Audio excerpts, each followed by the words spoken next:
ॐ ज्ञानतिमिरान्धस्य ज्ञानाञ्जनशलाकया चक्षुरुन्मीलितं येन तस्मै श्रीगुरुवे नमः। श्रीचैतन्यमनोभीष्टं स्थापितं येन भूतले स्वयं रूप कदा मह्यं ददाति स्वपदान्तिकम्।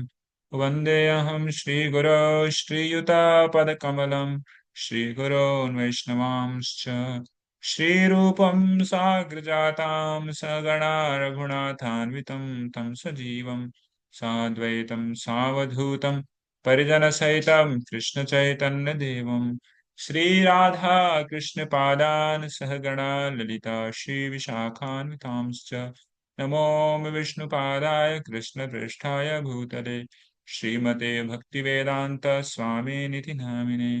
नमस्ते सारस्वते देवे गौरवाणी प्रचारिणे निर्विशेषा शून्यवादी पाश्चात्यदेशधारिणे वाञ्छाकल्पतरुभ्यश्च कृपा सिन्धुभ्य एव च पतितानां पावनेभ्यो वैष्णवेभ्यो नमो नमः। जय श्री कृष्ण चैतन्य प्रभो नित्यानंद श्री अद्वैत गदाधार श्रीवासादि गौर भक्तवृंद।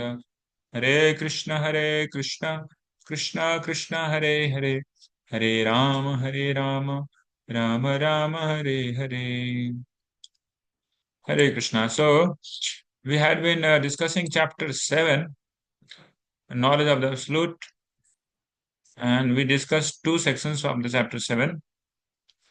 And the first section we saw that Lord is telling that how to become attached with me, you need to listen.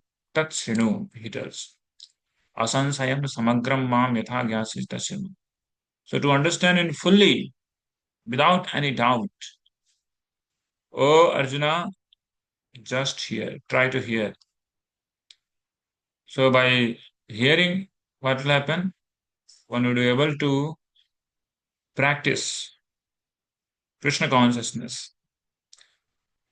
How he will be able to practice? Fully into consciousness of Krishna, yogam yunjan madashriya, and mind become being fully attached with Krishna through mind. So we saw also the whole graduation of Shraddha, from Shraddha till Prema, just by hearing.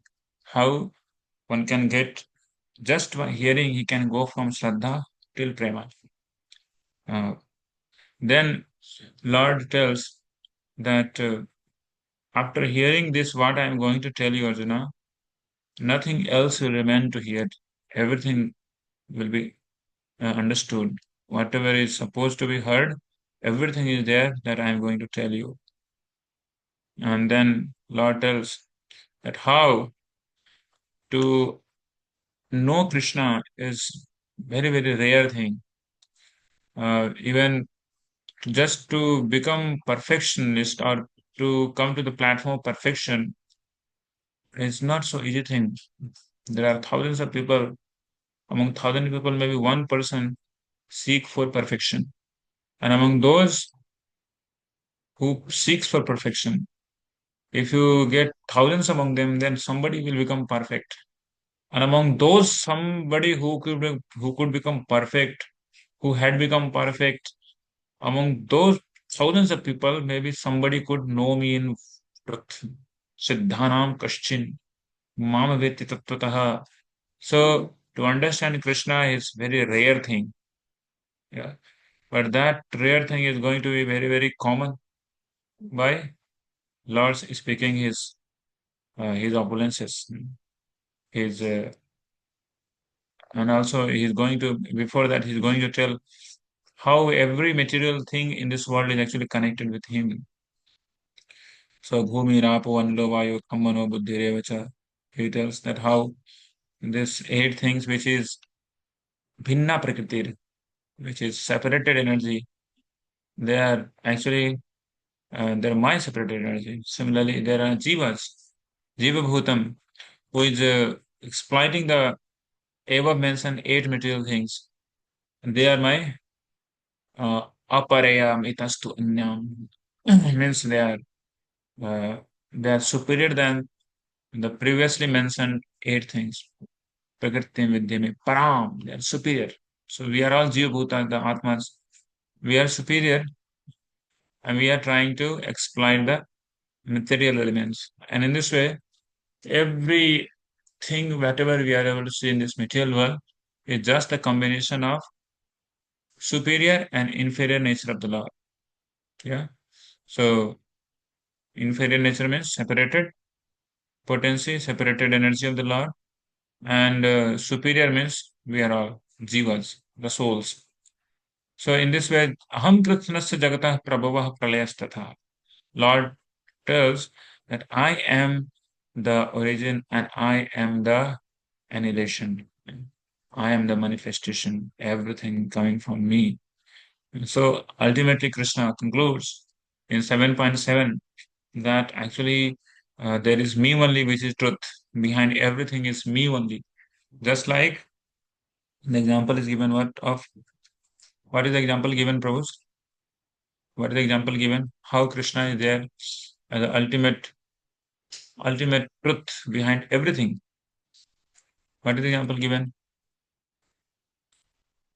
Nishank Prabhu. Example was like taste in water, and he's the Omkar in all the Vedas, Yeah, in all the nice. so these Very examples. beautiful. So Krishna tells that behind all the material elements, five material Panchamahabhut, Man, Buddhi, Ahankar, behind everything is me. As Anupam Prabhu was saying, that I am the taste of the water, I am the smell of the earth. Pundyagandha Prithivyamsa. Prithivyamsa, Pundyagandha. I am the light of the sun, the fire. You have also. Similarly, uh, Lord gives the very beautiful example which we could relate with. That is of the thread inside the necklace. Very beautiful example. 7.7. Mattaparataram nanyat kinchit asti dhananjaya mai sarvam idam protam shuktre maniganai. So sutra, which is binding the whole all pearls together to make a necklace, beautiful necklace. So those pearls are visible, but thread behind is not visible. But thread is the thing which is actually binding. Without thread, there is no conception of the necklace. Yeah. So thread is Krishna, which is not visible, but by our our logical reasoning, common sense, we can know Krishna. We can see Krishna behind every material things. Then Lord tells that how everything, whether they are in sattva, whether they are in rajas, or whether in tamas. In this material world, everything belongs to either of these three modes, or they dwell into either of the three modes. Maybe something is in sattva, something is in rajas, and something in tamas. So Lord is concluding that ye chaiva sattvika bhava rajas tamasascha ye matte evaiti tan vidhi natoham tisu mai. Lord is telling that know that all states of being, be they of goodness, they of goodness, ignorance, passion, are manifested by my energy. I am in one sense everything, but I am independent. I am not under the modes of material nature, for they are on the contrary, are within me. So Lord is the basis of everything, whatever you are able to see in this material world. So then when Lord is there at the basis of everything, but it's become so much difficult for Jiva to remember Krishna.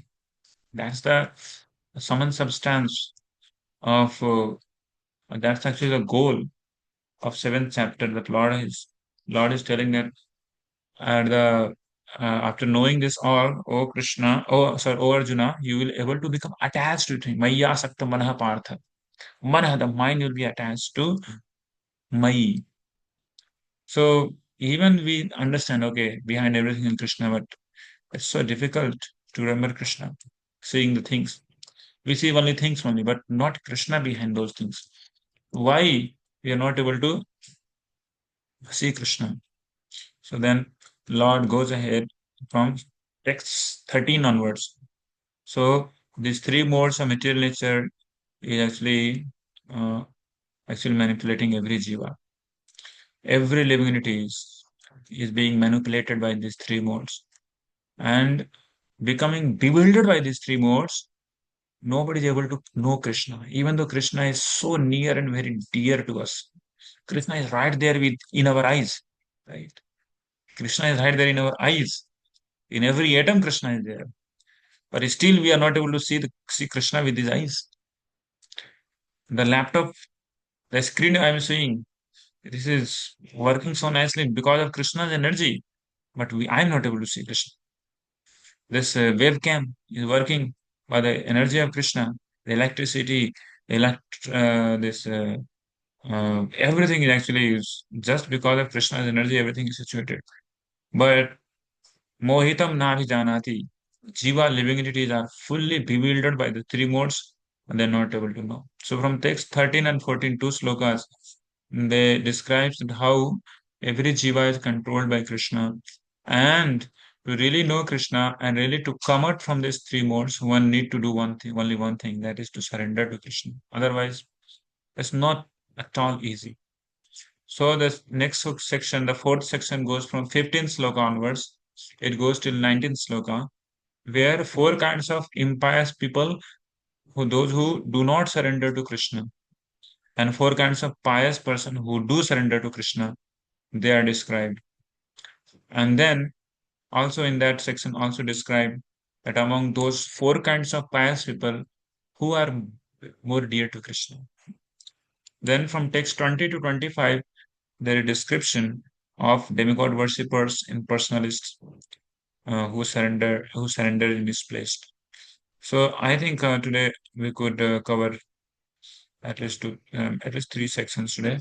So just wait.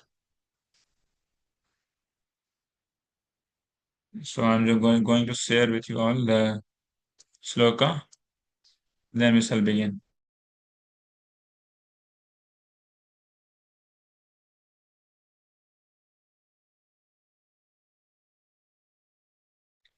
So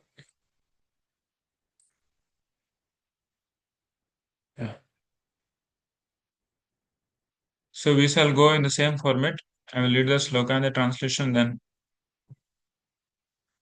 but some of you can read. त्रिभिर्गुणमयैर्भावैर् एभिः सर्वमिदं जगत् मोहितं नाभिजानाति मामेभ्यः परम व्ययम्. Translation. Deluded by the three modes, goodness, passion, and ignorance, the whole world does not know me, who am above the modes and inexhaustible. Purport. Purport. Who would like to read, Prabhu? I would like to read purport. Hare Krishna. Yes, The Prabhu, whole, can you read? the whole world is enchanted by three modes of material nature. Those who are bewildered by these three modes cannot understand that transcendental to this material nature is the Supreme Lord, Krishna. Every living entity under the influence of material nature has a particular type of body and a particular type of psychological and biological activities accordingly. There are four classes of men functioning in the three modes of material nature. Those who are purely in the mode of goodness are called Brahmanas. Those who are purely in the mode of passion are called Kshatriyas. Those who are in the mode of both poison and ignorance are called Vaishyas. Those who are completely in ignorance are called Sudras. And those who are less than that are animals or animal life. However, these designations are not permanent. I may either be a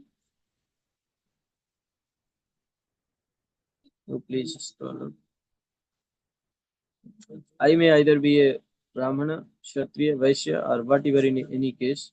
This life is temporary, but although life is temporary and we do not know what we are going to be in the next life, by the spell of this illusory energy, we consider ourselves in terms of this bodily conception of life, and we are thus think that we are American, Indian, Russian, or Brahman, Hindu, Muslim, etc. And if we become entangled with the modes of material nature, then we forget the Supreme Personality of Godhead, who is behind all these modes. Why? So Lord Krishna says that living entity is deluded by Yours. scroll up. Hare Krishna. Yes, Puji, not able to see. Please scroll up. Bro, it's there in the screen. Deluded by these. So, my phone in the last section there is a some menu button, so I cannot see the lower lines. So, Lord Krishna says that living entities deluded by these three modes of nature do not understand that behind the material background is the Supreme Personality of Godhead. There are many different kinds of living entities, human beings, demigods, animals, etc. And each and every one of them is under the influence of material nature, and all of them have forgotten the transcendental personality of Godhead. Those who are in the modes of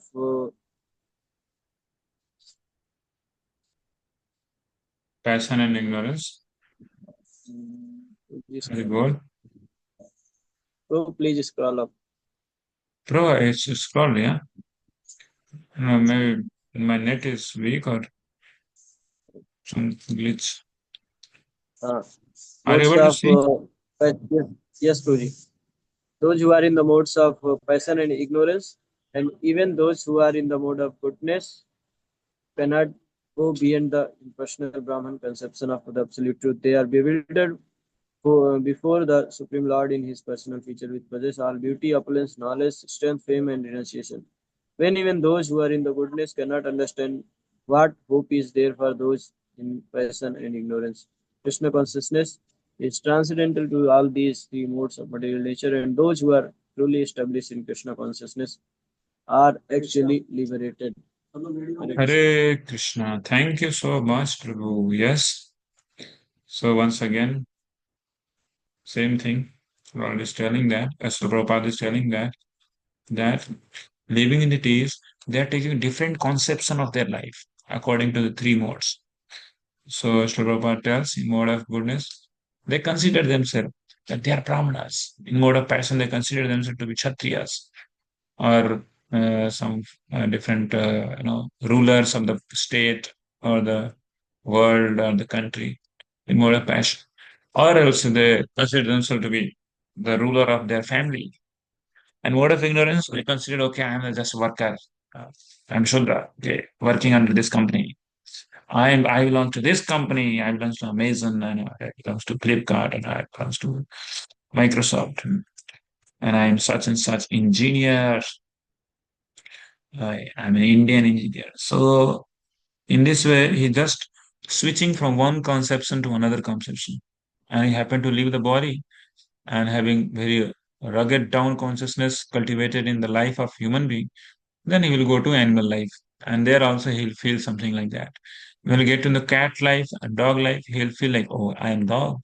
I am the dog of this particular state. Maybe I'm Delhi dog, and he makes his own area in that place. He feels himself to be boss of that place, and in this way, every living entity is mohitam conditioned by this illusory energy and not able to remember Krishna, not able to think about Krishna, who is controlling these three modes of material nature. So Lord Sri Krishna is controlling these three modes of material nature. He's controlling this all of material activities, whatever people are doing. Through Maya, through illusory energy, through three modes of material nature. But jivas are fully bewildered by these three modes, mohitam, and have forgotten Krishna. Na bhi janati. Ma kebhyah param avyayam. That how I am beyond these three modes of material nature. I am the controller of these three modes of material nature. Avyayam. I'm inexhaustible. So then what is the solution? The solution is the next sloka.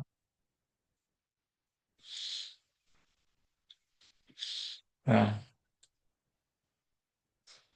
Next sloka goes. Very beautiful sloka and very famous one. I think most of you had already remembered this sloka.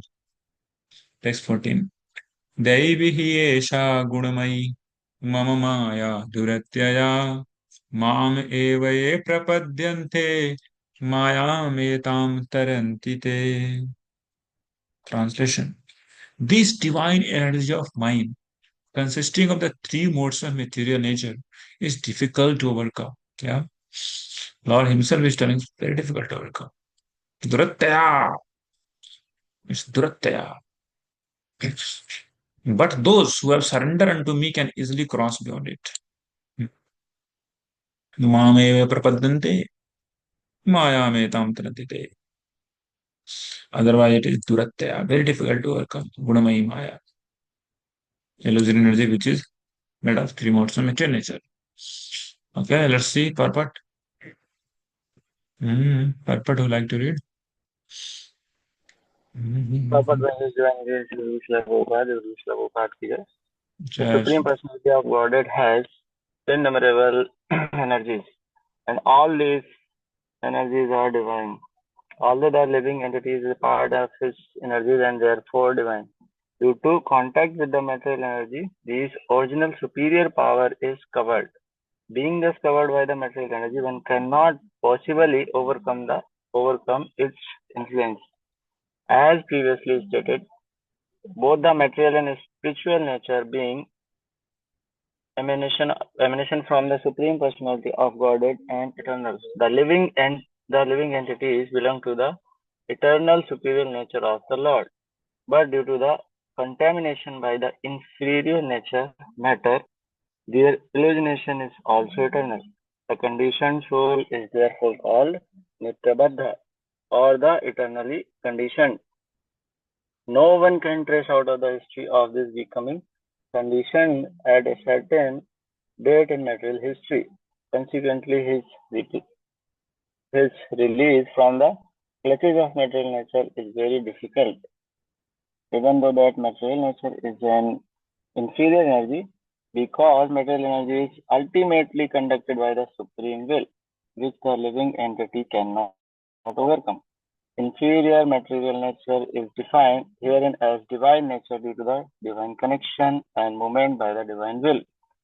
Being conducted by divine will, material nature, although inferior, acts so wonderfully in the construction and destruction of the cosmic manifestation. Although Maya, illusion, is false or temporary, the background of Maya is the supreme magician, the personality of Godhead who is Maheshwara, the supreme controller. Shastra Upanishad 4.10. Another meaning of guna is rope. It is not been understood that the conditioned soul is tightly tied by the rope of illusion. A man bound by the hands and feet cannot free himself. He must be held by a person who is unbound. Because the bound cannot help the bound, the renounced must be liberated. Therefore, only Lord Krishna or his bona fide representative,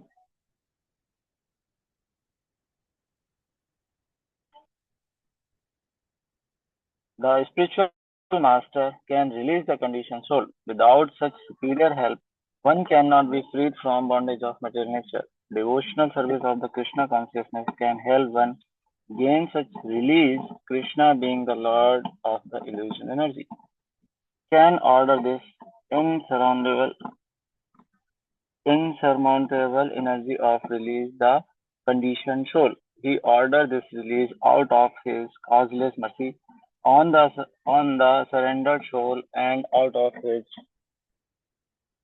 paternal affection for the living entities, who is originally a beyond son of the Lord. Therefore, surrender unto the lotus feet of the Lord is the only mean to get free from the clutches of the stringent material nature.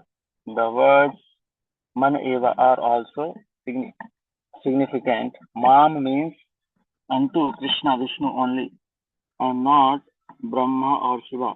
Although Brahma and Shiva are the greatly elevated and the almost on the level of the Vishnu is not possible for such incarnation of Rajoguna passion and Tamoguna ignorance to release the conditioned soul from the clutches of the Maya. In other words, both Brahma and Shiva are also under the influence of Maya. Only Vishnu is master of Maya, therefore he also can give release of the conditioned soul. The Vash Shvetavasar Upanishad 3.8 confirm this is the phrase Tam eva vidhita, or the freedom is possible only by the understanding Krishna. Even Lord Shiva affirms that liberation can be achieved only by the mercy of Vishnu. Lord Shiva says, Mukti Prada Sarvesham Vishnur Evana Samasyaha. There is no doubt that Vishnu is the deliverer of liberation for everyone. Hare Krishna. Hare Krishna. Thank you so much, Prabhu. Yes. So it's very evident. It's not required any further explanation into it that living entities are fully under clutch of illusory energy, and that illusory energy is making living entity to always remain forgetfulness of Krishna, and in this way he is fully bound up. So being bound up hand and legs, he himself can never actually become free from that condition. Somebody outsider who is free, who is not a kaidi like him, he only can free him, he only can help him. And who is that person? Who is Krishna or his very, very dear devotees, right? So if somebody takes shelter of them, then taking shelter of them means what? Taking shelter of them means doing what they're saying, right? Doing what they're saying. That's what it means taking shelter of Krishna. It doesn't mean taking shelter of Krishna means we raise the hand, okay, hands up, surrender. And then we don't do anything what they have told to do. So Krishna and his very dear devotee, those who are as free as Krishna. So they give out the instructions for the jivas so that they could actually come out from their conditionings, their bondages. And so when living it is then when he starts pondering upon those instructions and thinks about those instructions and tries to commit themselves into those instructions, that's what is called a surrendering process. And when he does so, then automatically Maya just loses his control, loses his grip. So long he remained rebellious against the laws, against the instruction of Krishna and his dear devotees, so long Maya will keep the heavy clutch upon the jiva, right? So once Srila Prabhupada was asked by one of the disciple of Srila Prabhupada, he was telling us, Swamiji, I am having so many problems. Maya is so powerful. Srila Prabhupada said, I'll kick away Maya if you just do what I am telling you to do. I'll kick away Maya for millions of yojanas far off. But condition applied. You do whatever I say you to do. So this is what. So that's very thing. And what Lord Krishna has told us to do, it's already there mentioned in Bhagavad Gita. And spiritual masters, they never tell anything what Krishna has not told. It's very easy for jivas to take shelter of Krishna and remain perfectly free from this illusory energy, clutches of illusory energy. Otherwise, there is no hope. So we see here, Krishna is known only by the mercy of Krishna. The previous sloka we saw that Navi Janati. Who Navi Janati? Mohitam Navi Janati. The Jivas, by this Trivir Gudmayir Bhave, Mohitam, he's fully conditioned, he's bewildered actually by the three modes of material nature. Even though I am there everywhere present, but they are not able to see me. Navi Janati Mohitam. So, by remembering Krishna, by following the instructions of the Lord, which is mentioned in Bhagavad Gita, living entity will start seeing Krishna. Living entity will be able to see Krishna. So, seventh chapter, eighth chapter, ninth chapter, The 10th chapter, 11th chapter, 12th chapter, 6 chapters are filled up with most sublime instructions of Krishna. And if we take those instructions into our life, then our life will really become sublime. And we'll be able to see Krishna in every day to day of our life. And that is actually the business of a devotee. That to remember Krishna and in this way remain always aloof, always remain flying above the cloud of three modes of material nature. So one need to become a eagle who could fly above the clouds. And how one can become eagle or they're like Garudev by carrying the order of Lord Sri Krishna. Like Garudeva carries Supreme Lord. Devotees, they take up the mission of Supreme Lord. They try to carry on the order of Supreme Lord in his loving devotees. And in this way, they remain perfectly free and beyond the purview and the conditions, the bondage of three form of material nature. So now from text 15 until text 19, we are going to see there are two classes of people. One class of people, they are Asurim Bhavamasita and Duskritino. They do not surrender. There are four kind of people among those. And there are four kind of people also. Those are pious people. They surrender to Krishna. So these two kinds of people are described. Among those, in those pious people, those who surrender to Krishna, among them also Krishna tells that I like that particular one very much. So let's go. Let's begin from text 15. न मां दुष्कृतिनो मूढाः प्रपद्यन्ते नराधमा मायापहृतज्ञाना आसुरं भावम् आश्रिताः. Translation: those miscreants who are grossly foolish, who are lowest among mankind, whose knowledge is stolen by illusion, and who partake of the atheistic nature of demons, do not surrender unto me. So miscreants, duskritino, nam, na, namam duskritino, miscreants, mudha, grossly foolish, prapadante, na prapadante, do not surrender unto me, na prapadante, do not surrender to me, naradama, and there is another kind, naradama, lowest among mankind. And there is third category, a category in the demoniac people, those whose knowledge is stolen by illusion. Maya aparita jnana. And fourth one is who partake of atheistic nature of demons. Asuram bhavam ashta. So there are different acharyas has described this particular sloka in very beautiful, different ways. But let's see. We'll mainly keep our focus upon the purpose of Srila Prabhupada. What Srila Prabhupada is telling to all of us. Hare Krishna. So who would like to read? Hare Krishna Nishant. Prabhupada. Yes, Prabhu, kindly read. Yes, Srila Prabhupada ki jai. It is said in Bhagavad Gita that simply by surrendering oneself onto the lotus feet of the Supreme Personality Krishna, one can surmount the stringent laws of material nature.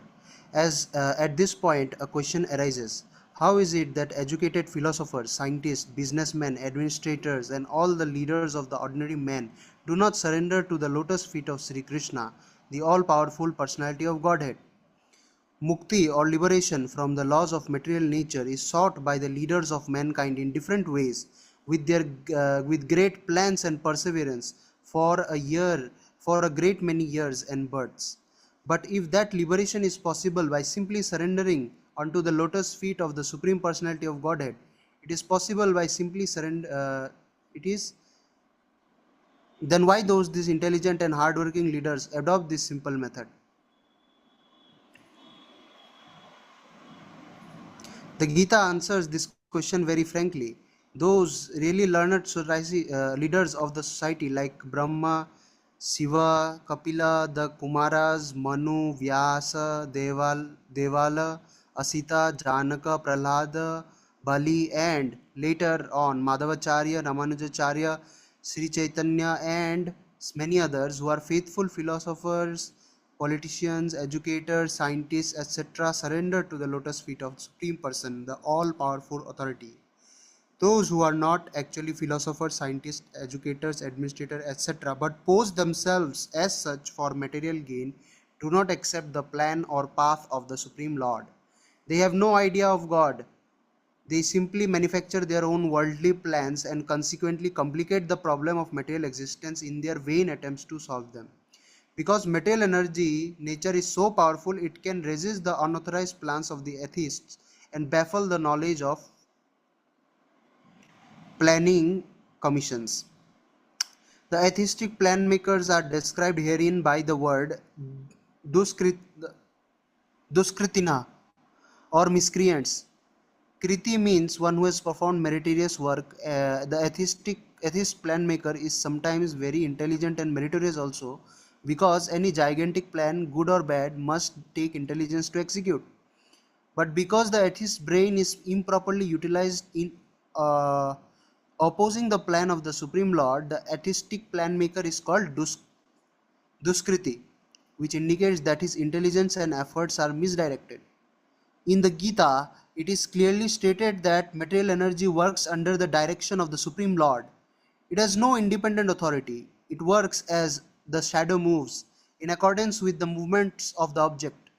But still, material energy is very powerful, and the atheist, due to his godless temperament, cannot know how it works, nor can he know the plan of the Supreme Lord. Under illusion and the modes of passion and ignorance, all his plans are baffled, as in the case of Hiranyakashipu and Ravana, whose plans were smashed to dust, although they were both materially learned as scientists, philosophers, administrators, and educators. These Duskritinas or miscreants are of four different patterns as outlined below.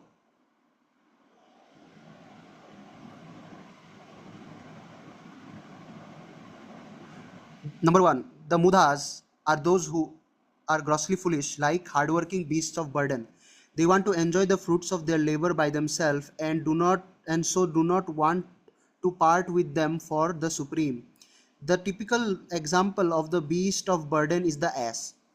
This humble beast is made to work very hard by his master. The ass does not really know for whom he works so hard day and night. He remains satisfied by filling his stomach with a bundle of grass, sleeping for a while under fear of being bitten by his master, and satisfying his sex appetite at the risk of being repeatedly kicked by the opposite party. The ass sings poetry and philosophy sometimes, but this braying sound only disturbs others. This is the position of the foolish fruitive worker who does not know for whom he should work. He does not know that karma action is meant for yagya, sacrifice.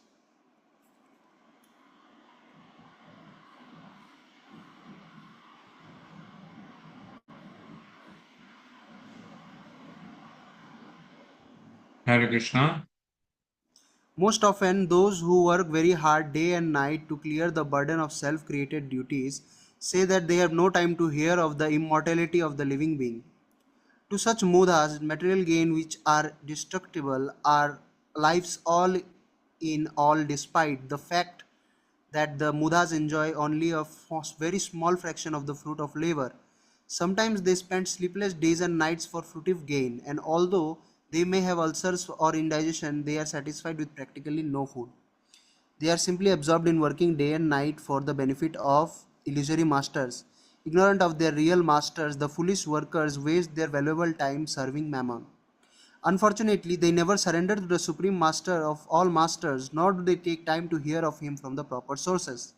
The swine who eat the night soil do not care to accept sweetmeats made of sugar and ghee.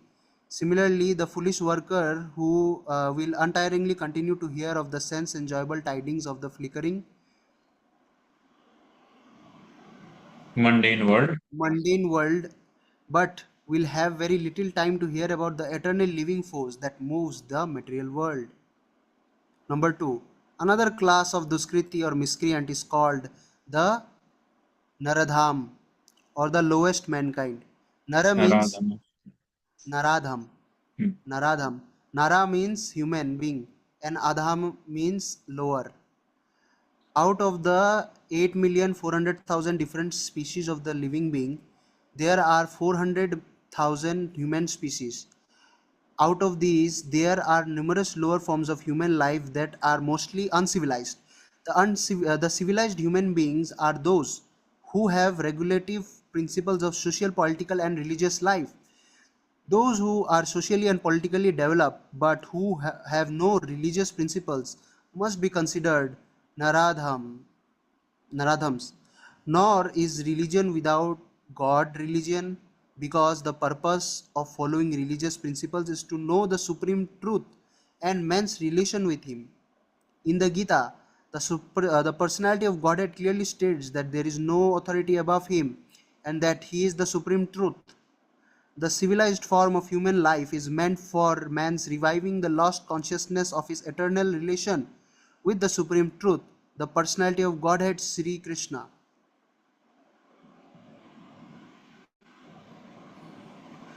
who is all powerful. Whoever loses this chance is classified as a Naradham. We get information from revealed scriptures that when the baby is in the mother's womb, an extremely uncomfortable situation, he prays to God for deliverance and promises to worship him alone as soon as he gets out. To pray to God when he is in difficulty is a natural instinct in every living being because he is eternally related to God. But after his deliverance, the child forgets the difficulties of birth and forgets his deliverer also, being influenced by Maya, the illusory energy. It is the duty of the guardians of children to revive the divine consciousness dormant in them. The 10 processes of reformatory ceremonies, as enjoined in the Manusmriti, which is the guide to religious principles, are meant for reviving God consciousness in the system of Varnashram. However, no process is strictly followed now in any part of the world, and therefore 99.9% of the population is Naradham. When the world population becomes Naradham, naturally all their so-called education is made null and void by the all-powerful energy of physical nature. According to the standards of the Gita, a learned man is he who sees on equal terms the learned Brahmana, the dog, the cow, the elephant, and the dog eater. That is the vision of a true devotee. Sri Nityananda Prabhu, who is the incarnation of Godhead as Divine Master, delivered the typical Naradhamas, the brothers Jagai and Madhai, and showed how the mercy of a real devotee is bestowed upon the lowest of mankind. So, the Naradham, who is condemned by the personality of Godhead, can again revive his spiritual consciousness only by the mercy of a devotee. Sri Chaitanya Mahaprabhu, in propagating the Bhagavad Dharma or activities of the devotees, has recommended that people submissively hear the message of the personality of Godhead. The essence of this message is Bhagavad Gita. The lowest amongst human beings can be delivered by this submissive hearing process only. But unfortunately, they even refuse to give an oral reception to these messages. And what to speak of surrendering to the will of the Supreme Lord. Naradhamas, or the lowest of mankind, willfully neglect the prime duty of the human being. Number 3. The next class of Duskriti is called Mayaya Pratha Jananaha. Jananaha. Maya aparita jnana. Maya Paritya Jnana. Jnana. Maya Paritya Jnana. Or those who are erudite knowledge, whose erudite knowledge has been nullified by the influence of illusory material energy. They are mostly very learned fellows, great philosophers, poets, literati, scientists, etc. But the illusory energy misguides them and therefore they disobey the Supreme Lord. There are great number of Mayaya Pritha Jnana at the present moment, even amongst the scholars of Bhagavad Gita. In the Gita, in plain and simple language, it is stated that Sri Krishna is the Supreme Personality of Godhead. There is none equal to or greater than him. He is mentioned as the father of Brahma, the original father of all human beings. In fact, Sri Krishna is said to be not only the father of Brahma but also the father of all species of life. He is the root of the impersonal Brahman and Paramatma. The super soul in every entity is his plenary portion. He is the fountainhead of everything, and everyone is advised to surrender unto his lotus feet. Despite all these clear statements, Mayaya, Maya, Mayaya Prata Jnana deride the personality of Supreme Lord and consider him merely another human being. They do not know that the blessed form of human life is designed after the eternal and transcendental feature of the Supreme Lord. All the unauthorized interpretations of the Gita by the class of Mayapritha Jnana outside the purview of the Parampara system are so many stumbling blocks on the path of spiritual understanding. The deluded interpreters do not surrender to the lotus feet of Sri Krishna, nor do they teach others to follow this principle. Number 4. The last class of Duskriti is called Asuram Bhavam Asrita, or those of demonic principles. This class is openly atheistic. Some of them argue that the Supreme Lord can never descend upon this material world, but they are unable to give any tangible reasons as to why not. There are others who make him subordinate to the impersonal feature, although the opposite is declared in the Gita. Envious of the Supreme Personality of Godhead, the atheist will present a number of illicit incarnations manufactured in the factory of his brain. Such persons, whose very principle of life is to decry the personality of Godhead, cannot surrender unto the lotus feet of Sri Krishna. Sri Yamunacharya Albandaru of South India said, "O my Lord, you are unknown to the persons involved with atheistic principles, despite your uncommon qualities, features, and activities, despite your personalities being confirmed by all the revealed scriptures in the quality of goodness, and despite your being acknowledged by the famous authorities renowned for the depth of knowledge in the transcendental science and situated in the godly qualities. Therefore, 1. Grossly foolish persons, 2. Lowest of mankind, 3. Deluded speculators, and 4. The professed atheist, as mentioned above, never surrender unto the lotus foot of the personality of Godhead, in spite of all the scriptural and authoritative advice." Hare Krishna. Hey Krishna, thank you so much, Prabhu. Yes. So we understand all the definitions of different, there's four kinds of people here. Wonderful, long purport by Srila Prabhupada. So those are miscreants, Duskritinaha. So Srila Prabhupada makes the one category of Duskritina. And similarly, in next local Lord is, Prabhupada is going to tell another category of Sukritina. So this is the category of Duskritina, miscreants. They are actually meritorious, yet actually their merits are all wrongly directed. And in this way, there are some Mudha and Naradhama, and third one is Maya Paritagyana, and fourth one is Asuram Bhavam Ashrita. So there are four kinds of people. So Srila Prabhupada describes this Duskritina here. Kriti means one who has performed meritorious work. The atheist, the plan maker, is sometimes very intelligent, very meritorious, but because the atheist brain is improperly utilized in opposing the plan of Supreme Lord, the atheistic plan maker is called Duskriti, which indicates that his intelligence and efforts are misdirected. So this is the definition of Duskritina, we should understand. And here also, Srila Prabhupada is telling that these people, they are great leaders, philosophers, scientists, businessmen. They are great thinkers, but still they are not able to understand, they are not able to surrender to Krishna. For what purpose?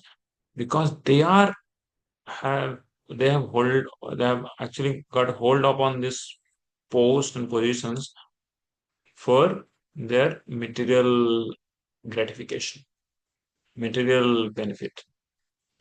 So that's what the problem is. So Otherwise, if they would have been really genuine philosopher, genuine scientist, businessman, they would have understood.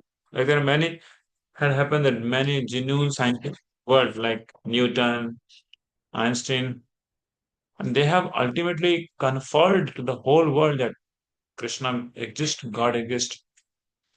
So they are the real learned people, Srila Prabhupada tells. Brahma, Shiv, Kapila, Kumar, Manu, Vyasa, Deva, Asita, Janaka, Prahlad, Bali, later on Madhvacharya, Ramanujacharya, Chaitanya Mahaprabhu. They are the real philosophers, faithful philosophers, politicians, educators, scientists, surrendered to the feet of Supreme Lord. But who pose themselves as such for material gain? There are many, they think themselves to be the scientist, philosopher, politician, but ultimately their goal is not to do any good to others, but with material gain. That they're seemingly doing huge things, but for the purpose what they're doing it very funny, very trivial, very despicable. Material gain. Arey wow, material gain, so everybody is doing everything for material gain. But what is the use of being yourself being a great thinker if you're doing everything for your material gain? So when people they do things for the material gain, they do not accept the plan or the path of Supreme Lord. They become duskritinha, like Hiranyakashipu and Ravana. So Prabhupada tells mudhas. Mudhas, who are the mudhas? Who are the mudhas? Prabhupada tells they're hard-working people. They are very, very hard-working people. And they do so much of hard work for purpose of what? Some little chapatis, sabji, rice, dal at the end of their life. But they are very much into their hard labor. They think if they are not working hard, then they will not get the food. This is their misconception they are living. Just like as thinks that if I will not work under this washerman, then I will not get the grass. The grass is the whole world is filled with the grass. Uh, it's not like if you do not work under the washerman, you will not get the grass.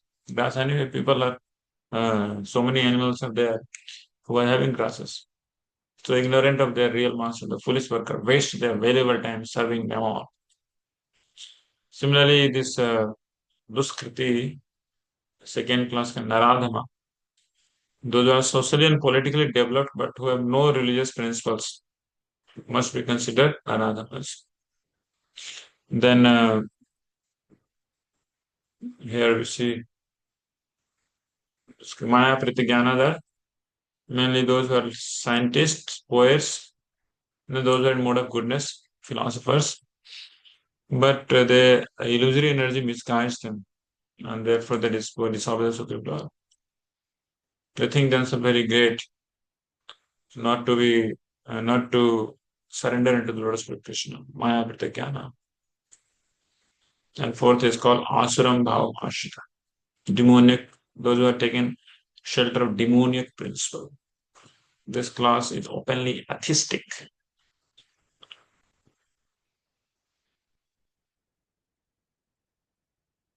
Okay, so let's go to text 16. चतुर्विधा भजन्ते मां जना सुकृतिनो अर्जुना आर्तो जिज्ञासु अर्थार्थी ज्ञानी च भरतर्षभ. Translation. O best among the Bharatas, four kinds of pious men begin to render devotional service unto me: the distressed, the desire of wealth, the inquisitive, and he who is searching for knowledge of the Absolute.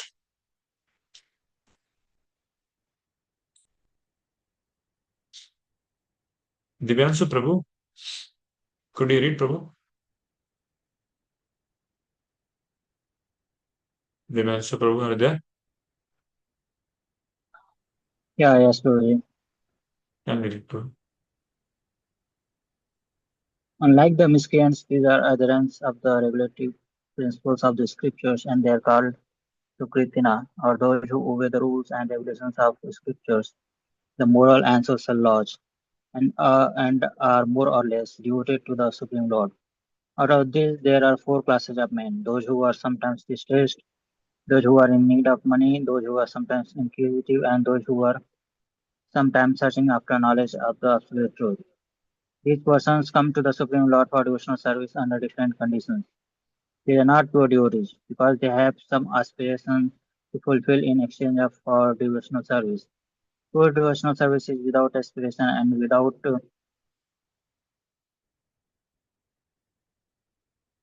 source exposure and without desire for material profit. The Bhakti Rasamrita Sindhu defines pure devotion thus Anavilasita Shunyam Jnana Karmadhyana Vritam Anukulena Krishna Anusurinam Bhakti Uttama. One should render just transcendental loving service to the Supreme Lord Krishna favorably and without desire for material profit or gain. Through fruity activities or philosophical speculation that is called pure devotional service. When these four kinds of persons come to the Supreme Lord for devotional service and are completely purified by the association of a pure devotee, they also become pure devotees. As far as far as the miscreants are concerned, for them devotional service is very difficult because their lives are selfish, irregular, and without spiritual goals. But even some of them, by chance, when they come in contact with the pure devotee, also become pure devotees. Those who are always busy with fruity activities come to the Lord in material distress and at that time associate with pure devotees and become in their distress devotees of the Lord. Those who are simply frustrated also come sometimes to associate with the pure devotees and become inquisitive to know about God. Similarly, when the dry philosophers are frustrated in every field of knowledge, they sometimes want to learn of God, and they come to the Supreme Lord to render devotional service and thus transcend knowledge of the impersonal Brahman and the localized Paramatma and come to the personal conception of Godhead by the grace of the Supreme Lord or his pure devotee. And the whole, when the distressed, the inquisitive, the seekers of knowledge, and those who are in need of money are free from all material desires, and when they fully understand that material remuneration has nothing to do with the spiritual improvement, they become pure devotees.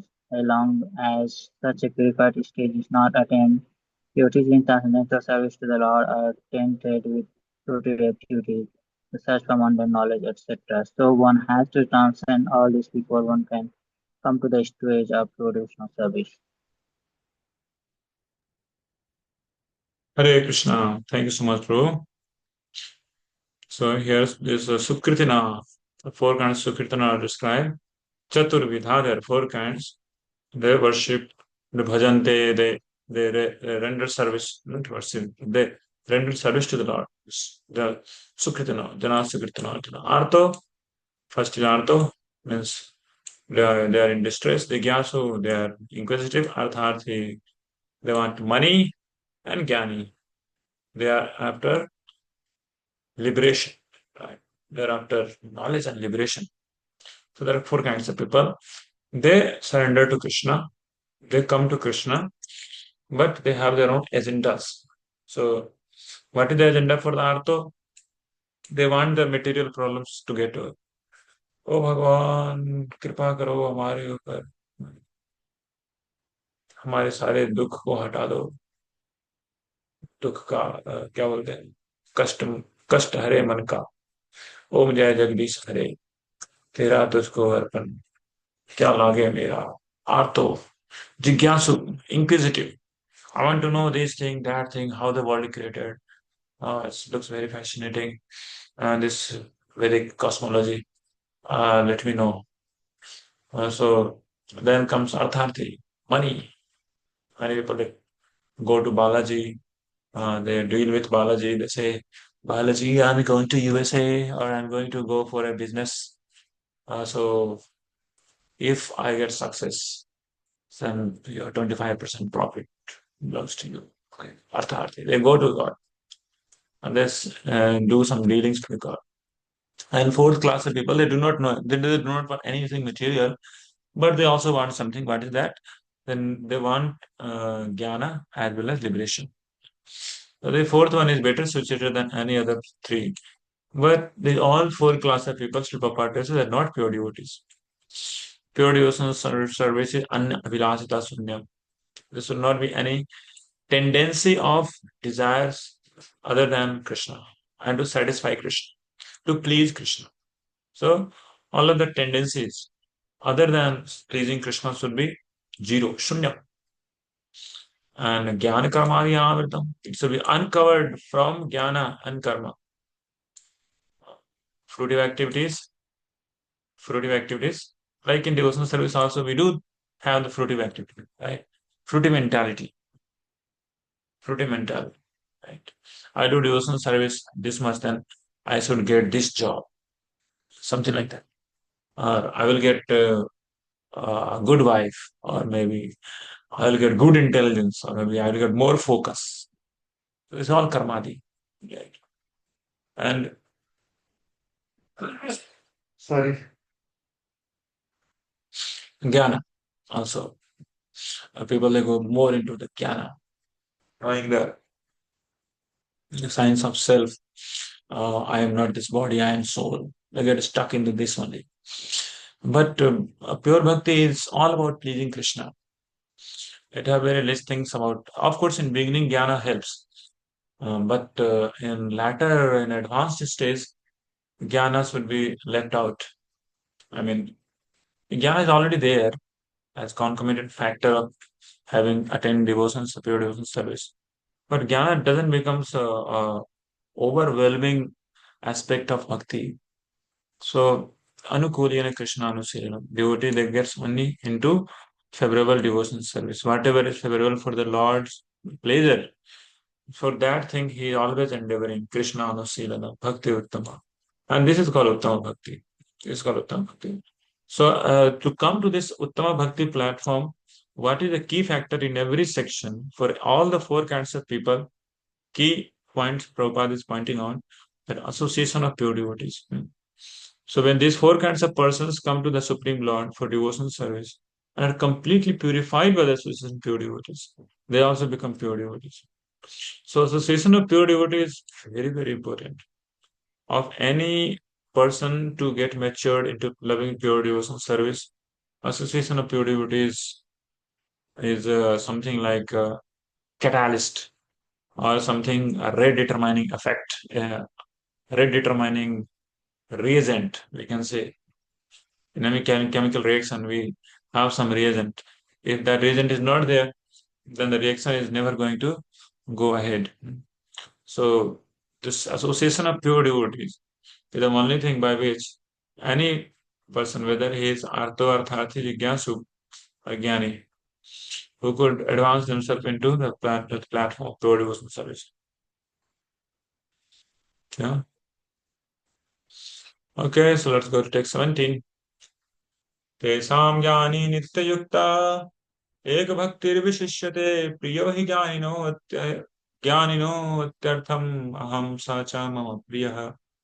So in this sloka, Lord is telling that amongst those four kind of people, pious people, who is more dear to me? Translation of this one who is in full knowledge. Of this, the one who is in full knowledge and who is always engaged in pure devotional service is the best. For I am very dear to him and he is dear to me. So among these four, Jnani, Jnanino, Jnanino hi, Jnanino atti, Jnanino atyartham aham sacha mama priya. Atyartham, highly. Jnanina, to the person in knowledge, highly. Aham sa cha mama priya. For I am very dear to him and he is dear to me. Purport. Purport.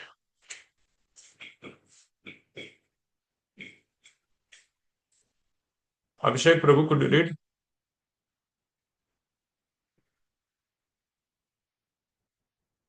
Anupam Yes, Prabhu? Rupal. Okay, fine.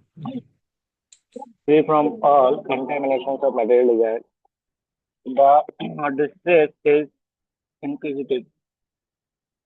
The penniless and seeks after supreme knowledge can all become pure devotees. But out of them, he knows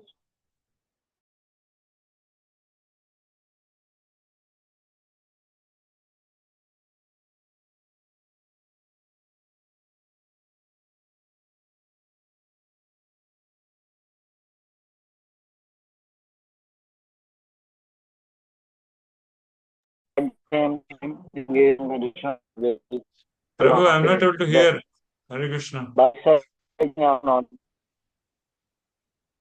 We are not able to hear, Prabhu. There is Are you all able to hear what Abhishek Prabhu is speaking?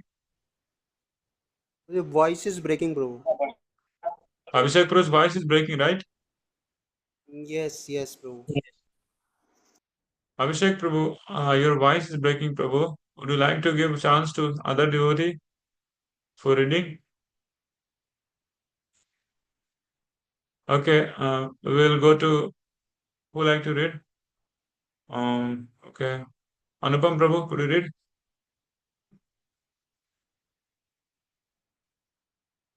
Anupam Prabhu, are you there?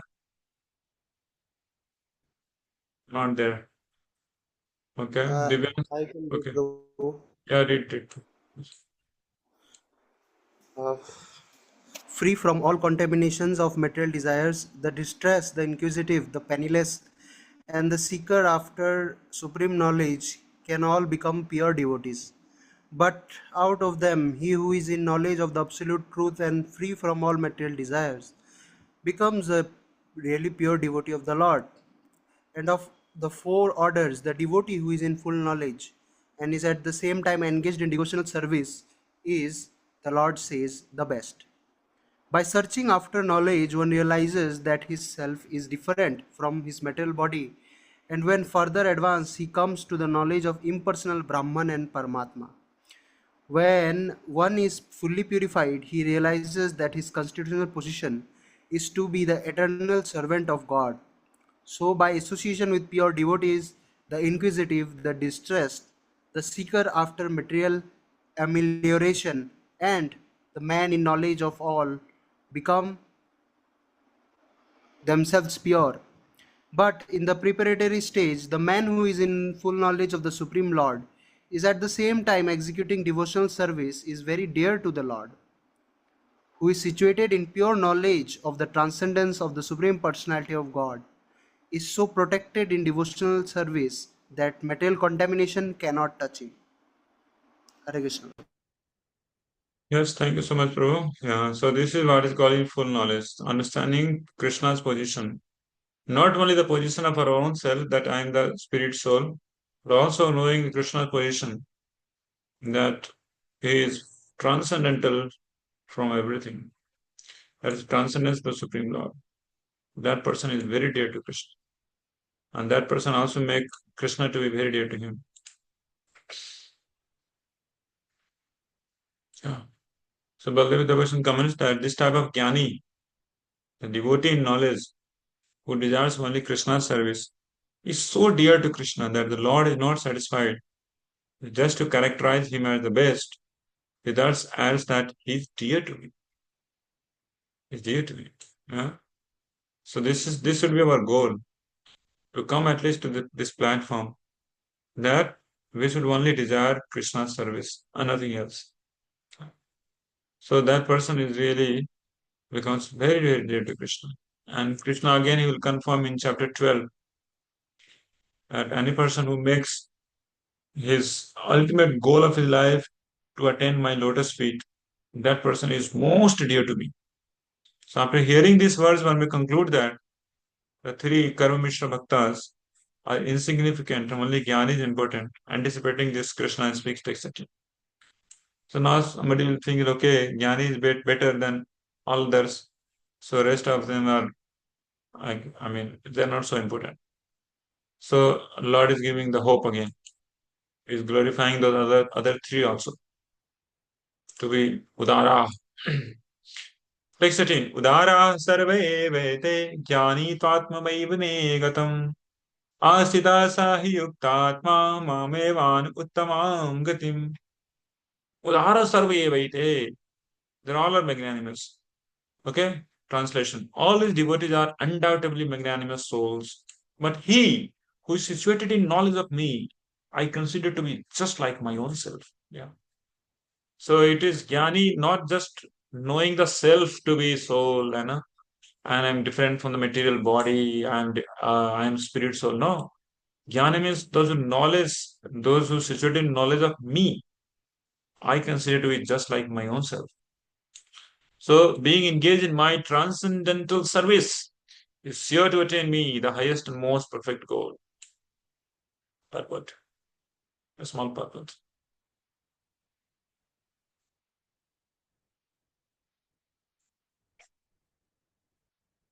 Haribol. I would like to read. Anupam Shrinitai Prabhu. Are there?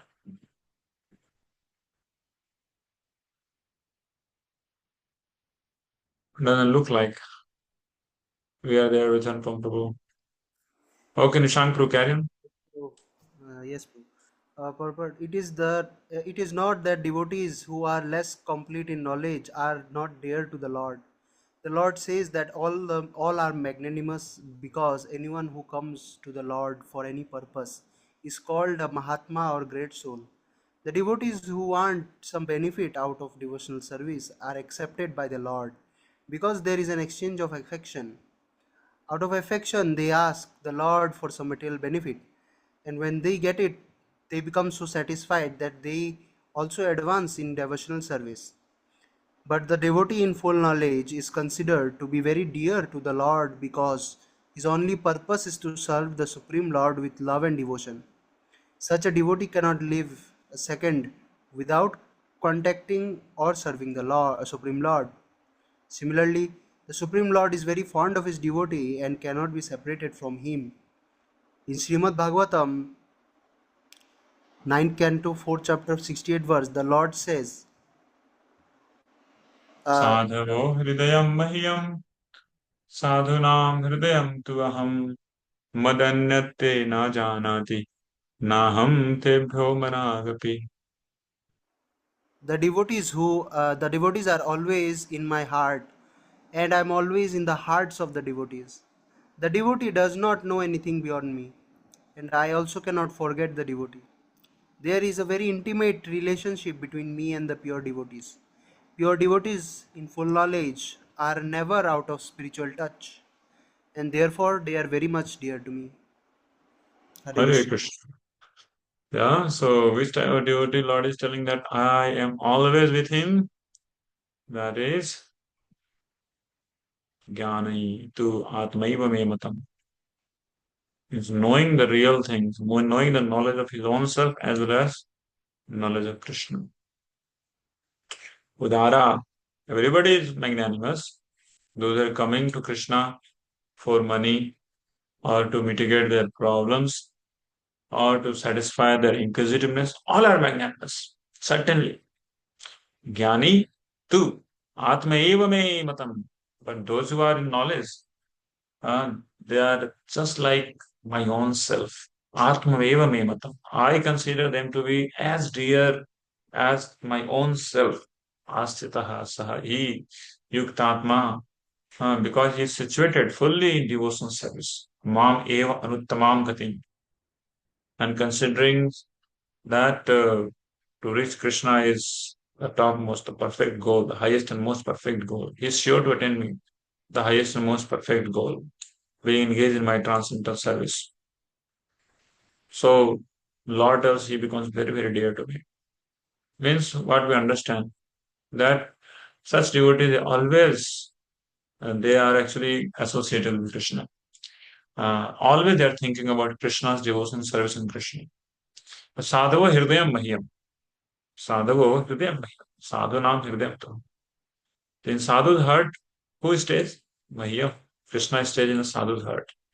They're always thinking about Krishna. Savai Mana Krishna Padarabinte. Always thinking about the lotus of Krishna into their heart. So those jnani, those are this situated people situated in knowledge. They always sadhava hridayam mahi. And because devotees they keep Krishna into their heart, and Krishna has already promised, Ye thamam prapadyante tam sadahi bhajamyaham. As you worship me, as you serve me, I also serve you. Right? So devotee keep Krishna into the heart, and Krishna also keep that devotee into his heart. Sadhunam hridayam tu aham.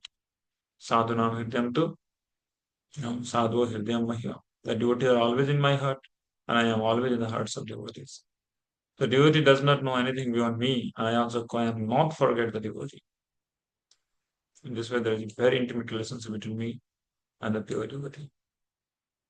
Okay, so text 19.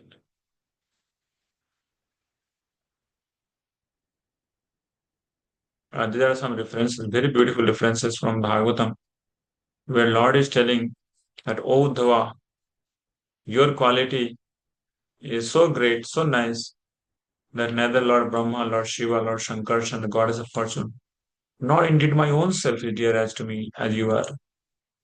Na tatha me priyatama atmayonirna shankaraha na cha sankarsano na shri naivatma cha yatha bhavan.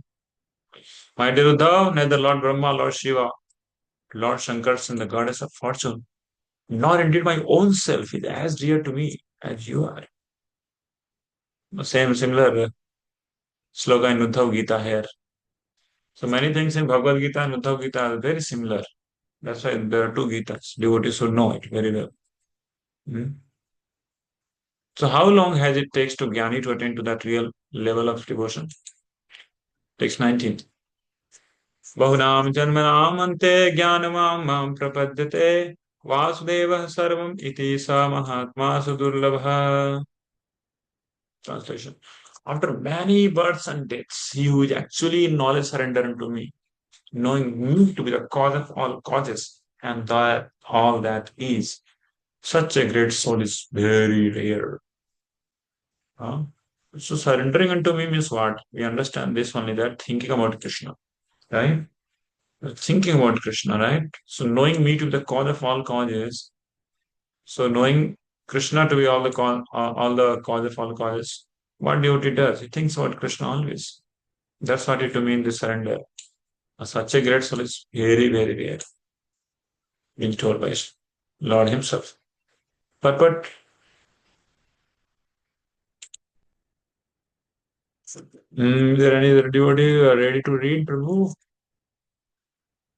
The living entity, while executing devotional service or transcendental rituals after many, many births, may actually become situated in transcendental pure knowledge that the Supreme Personality of Godhead is the ultimate goal of spiritual realization.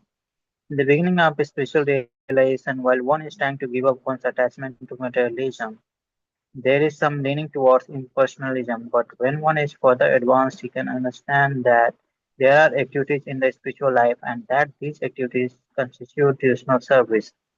Realizing this, he becomes attached to the Supreme Personality of Godhead and surrenders to Him. At such a time, one can understand that Lord Sri Krishna At such a time one can understand that Lord Sri Krishna's mercy is everything, that he is the cause of all causes, and that this material manifestation is not independent from him. He realizes the material world to be a perverted reflection of spiritual variegatedness and realizes that in everything there is a relationship with the, the Supreme Lord Krishna. Thus he thinks of everything in relation to Vasudeva or Sri Krishna. Such an emotional vision of Vasudeva precipitates one's full surrender to the Supreme Lord Sri Krishna as the highest goal. Such surrendered great souls are very rare. This verse is very nicely explained in the third chapter of the Shvetashvatara Upanishad. Sahasra Sirsa Purusha Sahasraksha Sahasrapat Sa Bhumim Vishwato Vrittva Atyadishtaddashangulam Purusho Vedamam Sarvam Yadbhutam Yaccha Bhavyam Utamritattvasya Yasano Yat Annena Tirohatihi. In Chandogya. in the Chandogya Upanishad it is said Na vai vacho na chakshumsi na श्रोत्राणि न मनांसि रक्षसते प्राण इति इव चक्षरे प्राणो हि विवैतिनि शर्वणि भवन्ति. In the body of a living being, neither the power to speak, nor the power to see, nor the power to hear, nor the power to think is the prime factor. It is life which is the center of all activity. Similarly, Lord Vasudeva, or the personality of Godhead, Lord Sri Krishna, is the prime entity in everything. In this body, there are powers of speech, speaking, of seeing, of hearing, of mental activities, etc. But these are not important if not related to the Supreme Lord. And because Vasudeva is all pervading and everything is Vasudeva, the devotee surrenders in full knowledge.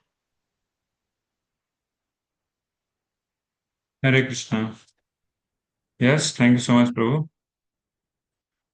So 7:17 and 11:40, there is a difference given here. So तेषां ज्ञाने नित्ययुक्त एक भक्तिर्विशिष्यते प्रियो हि ज्ञानिनो अति अर्थ अहम सचमं प्रिय. Like this, a person, a devotee who is in full knowledge, they consider Krishna to be their only goal, and in this way, they become very dear to Krishna. Similarly, this is 11:40. Nama purustat pritastute namastute sarvatra eva sarva ananta viryam ita vikramastam sarvam samapnos tosa sarva. Obeisances to you from the front, from behind, and from all sides. O unbounded power, you are the master of limitless might. You are all pervading, and thus you are everything. Yeah. So this is the platform where every devotee has to come. Ultimately, thus you are everything in every episode, in every event, in every matter, every spirit. Oh Lord, you are only pervaded. So Samahatma Sudurlabha Vasudeva Sarvamiti. Samahatma Sudurlabha. So this is the platform in which devotee has to come. So in beginning, maybe there will be material attachments. So when he advances into devotion service, he may come into the impersonal aspect of the Lord. Okay, everything is positive, but hardly he have any feelingly connection with Krishna. So he might feel okay, everywhere is Krishna. That's good and fine. But he cannot chant the holy name and glorify the Lord, serve the Lord in great ecstatic mood. So slowly he develops his Krishna consciousness in association of pure devotees. Then he also come to this highest platform of having Krishna being in his heart, always thinking about Krishna and his wonderful pastimes. So this type of devotees are very, very rare. Srila Prabhupada writes. And in that position, he understands Krishna in all the mellows and the five mellows of mainly Dasya, Sakya, Vatsalya, and Madhurya.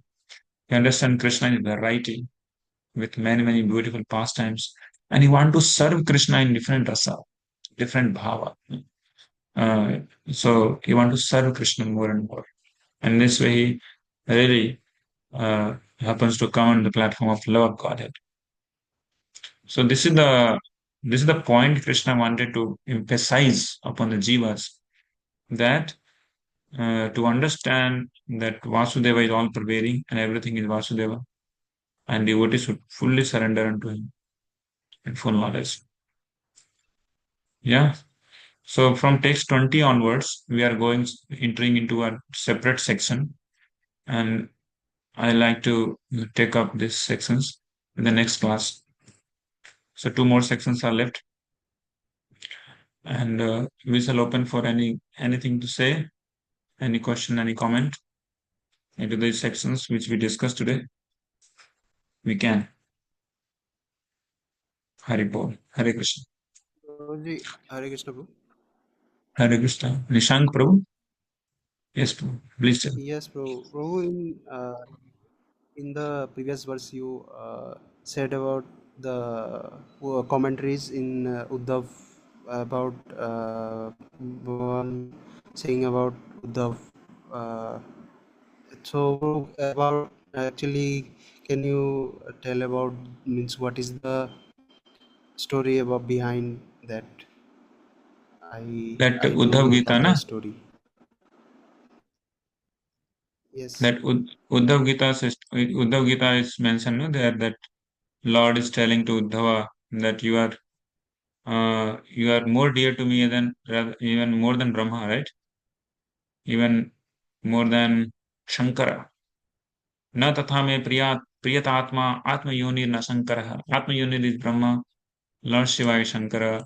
Not a Sankarsano, neither Sankarsan, who is Balaramji, nor Sri, neither Lakshmi, and forget about it all. Even my own self is not so dear as you, Uddhava, because Uddhavaji had that quality of having fully surrendered to Krishna.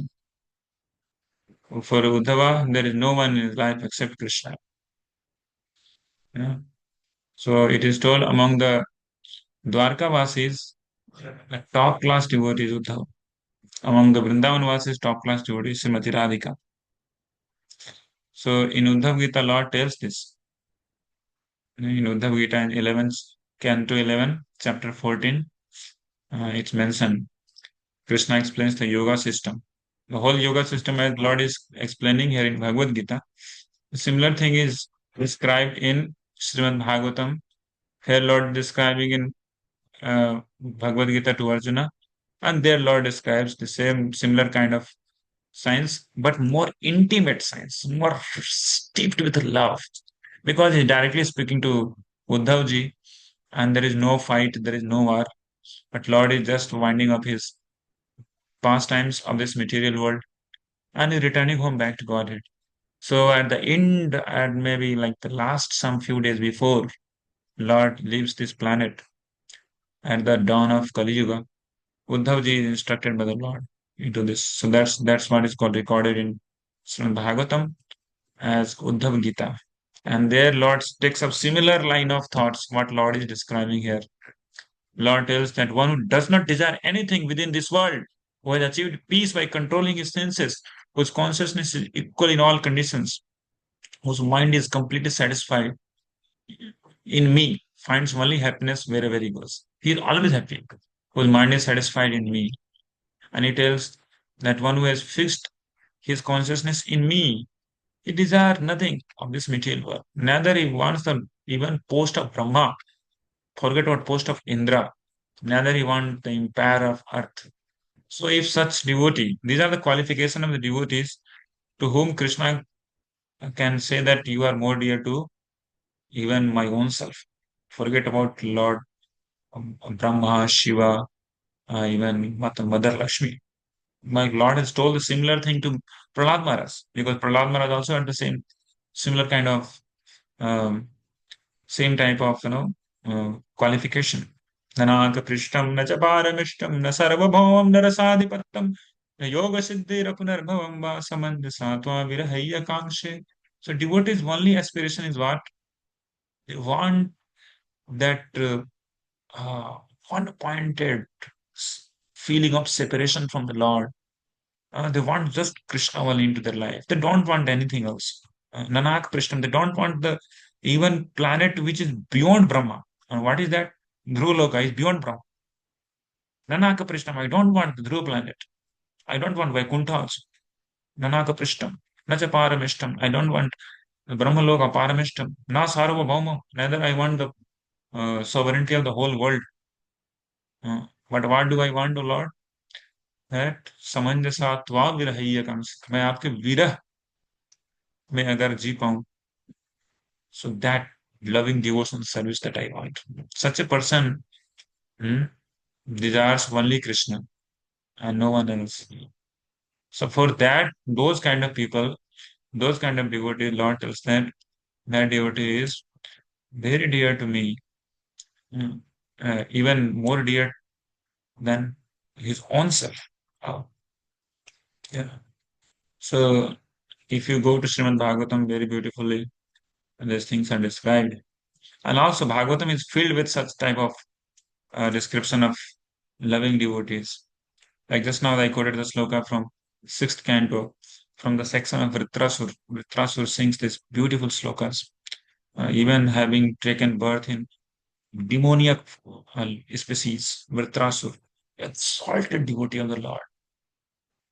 So like this, Prahlad Maharaj's prayers, Uddhav's prayers, is steeped with pure love of God. So anybody who sings these prayers, they also get imbued, they also get rubbed off with the same emotion and bhava of such exalted pure devotees as Uddhav. Prahlad, with like that. Okay, Prabhu. Hare Krishna. Nisang Chinna, Prabhu. Yes, bro. Is it okay, Prabhu? Yes, bro. Okay, fine. Thank you so much. So, we like to end here. Srila Prabhupada ki Jai और Premanande Hare Hare Krishna.